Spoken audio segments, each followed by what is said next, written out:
Thanks very much, Kevin. Do you think we could have the lights up? Rather than sort of do a cabaret act, I think this might be better as a kind of discussion.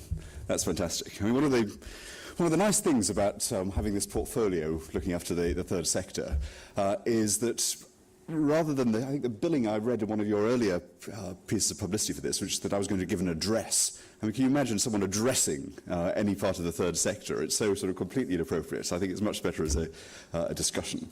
And it's one of the nice things to have this portfolio for, is that we get the chance to have often creative and robust discussions. But I was particularly struck by Kevin's letter in the Guardian responding to this. And Kevin said that if George Osborne wants, quotes, to harness the voluntary sector, he should learn from 3 decades of our involvement in government-funded programmes. We know what has worked and what has failed. Any government would be wise to draw on the third sector's experience as it plans its social programmes, and not simply to ask us to deliver them when the decisions have already been made. And I think that captures it incredibly well, and I think there's a challenge to us that I hope we will be able to rise to. And so when it comes to involving the voluntary sector, it shouldn't be just about reaching out from Whitehall. It should be changing the structures so actually communities themselves are empowered to take voluntary action to address the problems that they first perceive, and often they have the capacity to deal with themselves. And so that's why I think organisations like yours, CVS's and NAVCA in support, actually provide the way forward to your members. You don't tell them what to do. You're there to facilitate, you're there to bring out, you're there to strengthen and build the capacity of people within your communities. And I think the lesson that you teach us is that's something that government should learn, rather than trying to impose from the top down. So in terms of what a new relationship between government and the sector might look like, I think the way that CVS's and NAVCA approach this issue, building support, strengthening communities through the grassroots up, should be essentially the way that central government thinks about it. I said a bit about contracting. Of course, contracting isn't the end of the game, and especially for the small community-based organisations, grants have always been incredibly important.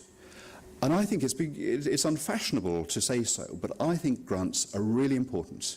And actually, I'm dismayed by the withering away of grants, especially at the local level. And they have been withering away since 2002, 2003. Contracts have overtaken grants as being the prime source, the most common source of public sector funding. And in the last 3 years, according to the Finance Hub, there's been an absolute decline in grant giving, a decline of 13%.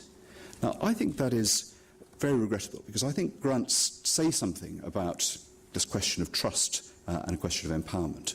To say to an organisation, we've seen you, we know you do good work in our community, we don't want you to operate specifically according to our instructions, we admire what you do and we want to back you doing it. I think that is a perfectly acceptable impulse. I think it's a perfectly acceptable policy, and I would like to see more councils and I'd like to see government being more confident in using the grant route rather than feeling constrained to turn grants into contracts. Finally, I just want to touch on the question of capacity building. Clearly very important. One of the things that you do, and I know from my interaction with Voluntary Action West Kent, we've got Caroline, Charlie and Angela here from VORC, and in the past I think Bernard Collier's here somewhere, who was my contact. There's Bernard when I was at Westminster Councillor.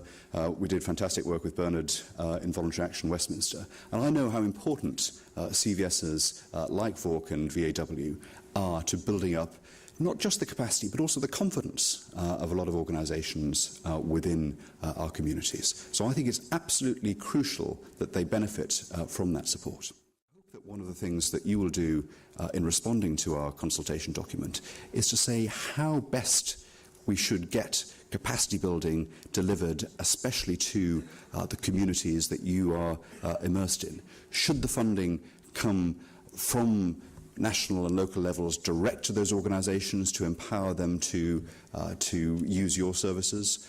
Should there be an intermediary level that's there?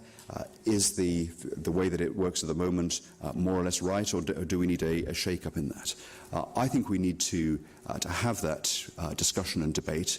I don't know all the answers to it. I know from my experience, as I say, of the two CVSs that I've had most to do with, that you don't offer just services, but also you offer leadership, where often it's very necessary within communities. And I think it's important that we should underline that.